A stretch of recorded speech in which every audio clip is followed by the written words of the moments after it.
To say a sword breaker is overrated would be almost giving it too much credit. I understand these existed in history. Just because something exists in history doesn't mean it's actually good and was practical. At the end of the day, you have to understand the era in which the sword breaker was even relevant, if you want to say that it was relevant. And it was in the era of rapier and dagger, or at least they were starting to use the rapier and dagger, and they were using it in duels. This was by no means a battlefield weapon, which in my opinion kind of disqualifies it from being a legitimate weapon.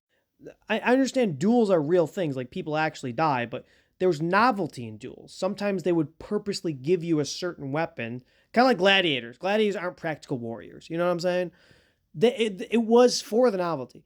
And the worst part about the Swordbreaker is it's not the primary weapon. This was used as effectively, probably, as a rapier and dagger. So at the very least, you're holding a rapier or at least a thinner sword at that time, and you're holding the dagger with the other hand to parry.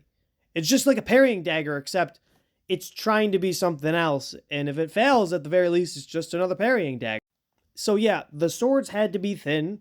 It had to be in a duel, and it probably didn't even break those swords. Overrated as fuck.